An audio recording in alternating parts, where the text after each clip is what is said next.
Fiancée cheats on me with friend that introduced us, plus update. Original post. Hey there, I am a 27, male, and was engaged to Shay, 29, for a year, dating for 2 years, and friends for a year. All in all, she has been in my life for the past 4 years or so. I met her through one of my best friends at the time, Sam, whom I have known since my school days. So to start this off, how I was introduced to Shay was during our yearly planning for Electric Daisy Carnival, in which Sam had told me he had one more person he would like to bring so we could make sure we had the right amount of tickets.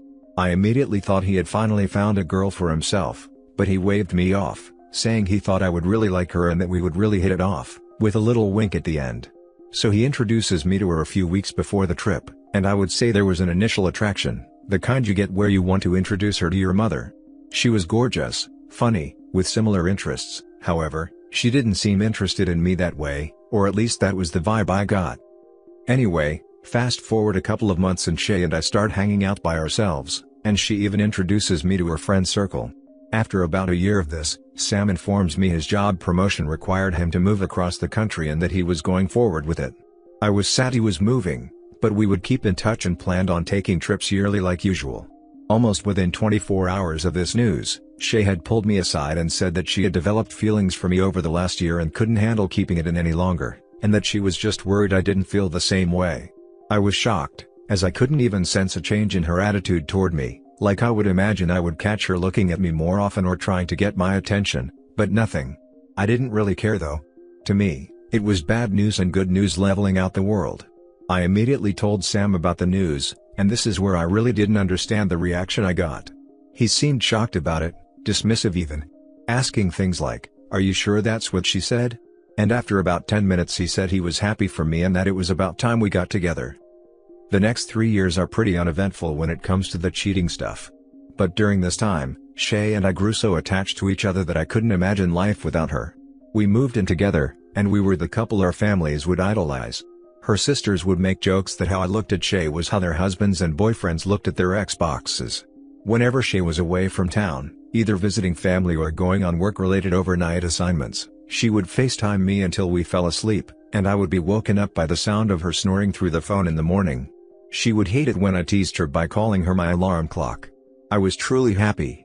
I had proposed to her during one of our family get-togethers for Thanksgiving, which she accepted. When she said yes, I don't think there is a way to feel more joy than I did in that moment. And I rode that feeling for about another year or so. Then, in our group chat, Sam announced he was now single. The girl he had been dating since moving away had broken up with him. At the time, I felt so bad for him because he was the guy that always looked out for me, even set me up with the woman I thought I was going to marry and live out my life loving.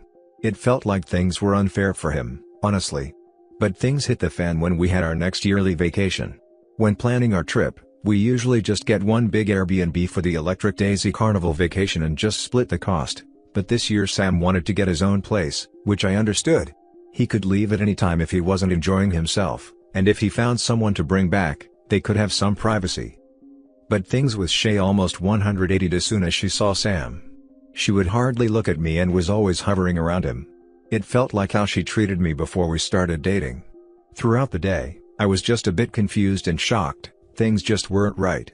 I kept telling myself that they were just good friends and that she was trying to comfort him because she knew he had just gotten out of a serious relationship. But then came the first night. I noticed both of them weren't at the house and were missing. So I called her to see what was going on, and she sent me to voicemail. In the 3 years of officially being together, she had never sent me to voicemail. Before I started getting in my own head and panicking, I asked around if anyone knew where Shay went and if she just couldn't answer her phone, but neither my friends nor hers knew anything. After about 5 minutes, I got a text from her reading, "Sorry babe, couldn't answer the phone, emergency with my mom, had to leave." I wish I had just stopped to think about the situation and not been an idiot, but I instantly went into protect and comfort mode. I said something like, "OMG, I hope it isn't serious, we can leave and fly out ASAP." She said there wasn't any need for that as she was already on the way and that Sam was taking her up to go see her. In hindsight, there were so many red flags and obvious lies. But at the time, I had the girl I loved, the one who couldn't sleep if I wasn't present in some way, and the guy I had known basically my whole life, the one who introduced me to her, tag-teaming me on how everything was fine and this was normal behavior. After about an hour, the group chat goes off with an alert. I open it up and there is a picture of them kissing. Caption: "You were right, old flames don't die." Then the spam comes in the group chat saying delete this or wrong chat hundreds of times by some of her friends. Everything goes silent in the house, and everyone just starts looking at me. My mind was racing, trying to rationalize what I had just seen. I made up the most ridiculous explanations, like someone photoshopped it and hacked her account, or that it was some camera filter that just made it look like they were kissing. I screenshotted it and was even examining the fingers on the hands to see if it was a fake photo. But eventually, I had to accept the reality of what was going on. It was probably intended for a specific friend she had been talking to about this, and she accidentally sent it to the group chat. As soon as the photo was deleted by Shay, she called, asking if I was okay and if I had seen the picture that got deleted in the group chat. I played dumb and asked, "What picture? Did you send something to me?" She said she didn't, and was just wondering what the picture was before it got removed, and that it wasn't a big deal, I should just forget about it.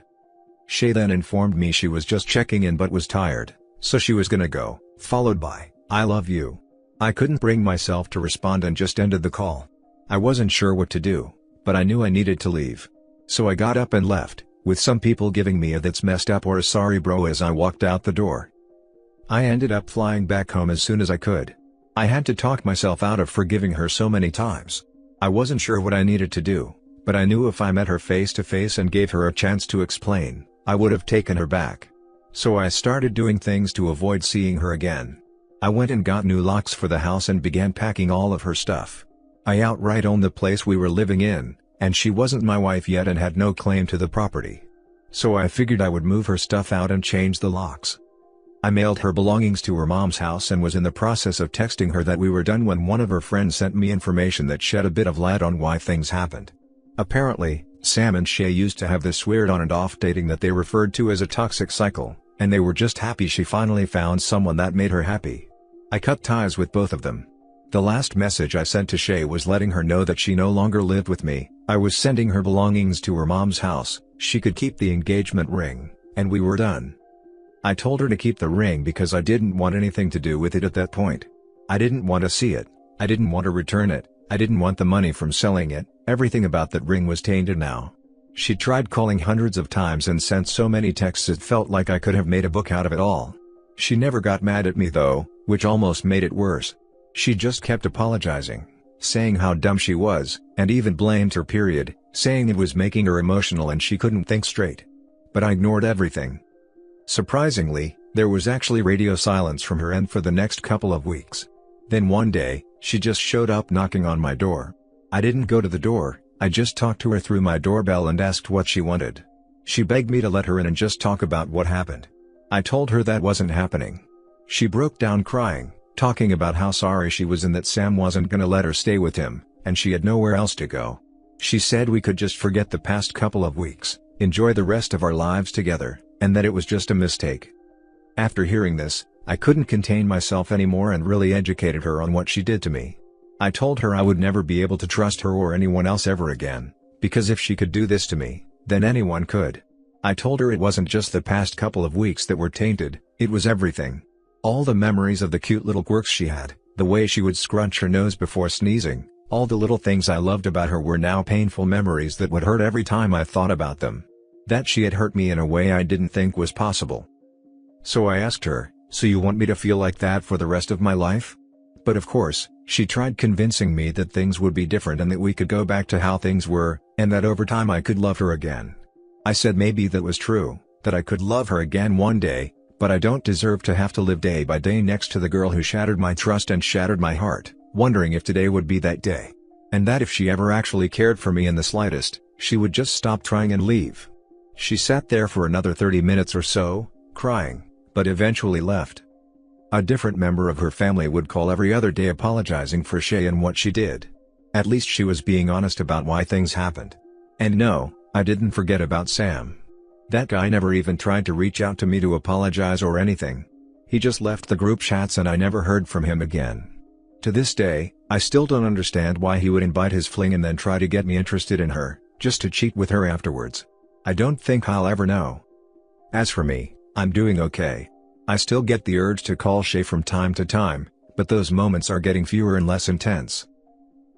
Reading the top comments before the update. So how long ago did you split? You sound pretty calm. Some people post weird rants on here and their heads are such a mess they don't make sense. Yeah, I understand that. It's been roughly 3 months. I didn't think I made much sense with how much info I had to convey, but I'd be lying if I didn't waste all day here writing it. But it was kind of therapeutic writing it all down. And thank you. Those 2 weeks when she wasn't trying to reach you were a sex fest with Sam until he got tired of her crap and kicked her to the curb. She was hoping that if she put out enough, Sam would stick around. You didn't matter until Sam moved on. You're a backup plan, a fail-safe. If Sam kept her around, then she wouldn't be crying on your doorstep. Crocodile tears. Also, she might be able to repair her reputation if you took her back. Yeah, that possibility crossed my mind. I just wasn't sure if that was the case, so I didn't accuse her of it. I was more so hoping she was actually trying to give me space and eventually caved, but who knows. Did you ever find out who the picture was originally meant for? Do you think someone in your friend group knew what was happening and was meant to get that photo? It would be nice to know who didn't have your back and wasn't a friend at all. You made the right choice to end things. You will already carry this for a long time, but if you stayed with her it would destroy you. Good luck, better days. To be honest, I didn't really care. I didn't have any strong relationships with any of her friends at the time, so I didn't care. I doubt it was one of my friends, as they interacted, but she didn't really bond with any of them. But I guess it could have been to one of her sisters as well, though I just can't picture that. But what do I know? Not the best judge of character apparently. I don't talk to any of her friends or family anymore, and I just want to get past it, so I probably won't dig into it. Sorry about that. But thanks for the well wishes. Take it from someone who did all the wrong things after being cheated on, keeping contact, talking, letting them drag me along for a solid year before I finally realized the truth. There is absolutely nothing better you could have done than go radio silent. I'm so jealous of people who had the foresight to do that. Sorry to hear that. But it's absolutely the hardest thing I've ever had to do, and it's taking willpower and strength I didn't know I had. I could easily have gone down the same road you did, and part of me thinks I probably would have been happier if I did. But thank you, just keeping on one day at a time. Update. Thank you all for the well wishes and your opinions on the matter. You definitely stated some things I hadn't considered. The reason I made this post was because my anniversary was coming up and I just wasn't sure if I could trust my own thoughts, if I was being selfish or romanticizing things. I'm still not sure, to be honest. But I do have an update. I spoke with Shay's mom today. She also knew it was getting around that time and wanted to make sure I was okay. I was honest with her that things were still rough for me. She didn't bring up Shay at all while we talked, so I think she was genuinely concerned about me. I actually asked first about how Shay was doing, and she tried avoiding the subject, telling me it didn't really matter and that I should focus on myself. Great lady. But I couldn't let it go, so she eventually told me Shay had moved back in with them and that she started going to therapy. Her mom told me she just hasn't been the same since. It's been hard to get her to eat or do anything other than sit in her room spiraling. As much as I hate to admit this, hearing about her being in such a state hurt me. I just wanted to hold her and tell her everything would be okay. I'm hopeless. I really do appreciate all the advice and reinforcement from people who have been in similar situations and felt comfortable enough to share with everyone, myself included. I didn't think this was going to be an ongoing event, which is part of the reason I felt comfortable posting in the first place. I am going to be pausing the updates on here, as a lot of the comments helped me understand that regardless of how I feel, I should probably see a therapist about everything. This post has really been time-consuming for me, trying to answer everyone's questions or thank them for their contributions, so I just don't believe I'll be able to keep everything going. But again, I do really appreciate everyone taking the time out of their day to help a stranger out on the internet. Thanks, all. And in case you don't hear from me again, then everything worked out somehow. Love you all. On to the next story. I found out my husband has a secret group chat where he calls me the warden. I am 30, my husband is 32. We have been married 4 years. Last weekend he left his iPad unlocked and I accidentally saw his notifications. Turns out he and 3 of his closest friends have a private group chat where they joke about their wives. Except it wasn't funny. My husband calls me the warden. Screenshots of my texts reminding him to pick up groceries. Comments like the warden won't let me stay out late tonight. Even jokes about me checking his phone. The thing is, I never once told him he couldn't go out. I never demanded to see his phone. All those things he wrote were lies just to look cool in front of his friends. When I confronted him, he laughed and said it's just guy humor and I was being too sensitive. But I can't stop thinking that my husband would rather lie about me than just admit to his friends that we have a normal relationship. Now I don't know what hurts more, the fact that he called me names, or the fact that he needed to invent a controlling version of me to keep up his image. Just a heads up, an ex did this, and it turned out he would cheat on me whenever he hung out with those same guys. This was to cover his cheating as I was so horrible to be around that they never ratted him out. This is exactly what I came here to say. Hasn't happened to me personally, but one of my brother's friends basically did this exact thing. He made out like his wife was a terrible, reprehensible, awful woman that treated him like hot garbage, and he would cheat on her. In the end, it turned out that she was actually really quite wonderful, never tried to minimize his social life outside of her, basically did everything for him, and it was all just a ruse for him to act like a total a-hole around his friends. And his friends never went to her about it. That's the way my ex-husband was. He always said I wouldn't let him do anything and how mean I was. He would be on the phone with someone, and if I asked a question, he would scream at me and ask why I had to be such a bitch, but he did it to make himself look better. He had a friend come into town one time, and when the friend asked if he could hang out, I said I'd be off work in an hour. The friend said, "Why can't you find a babysitter?" I'm like, LOL, it's his kids, he can find a sitter too. I'm at work.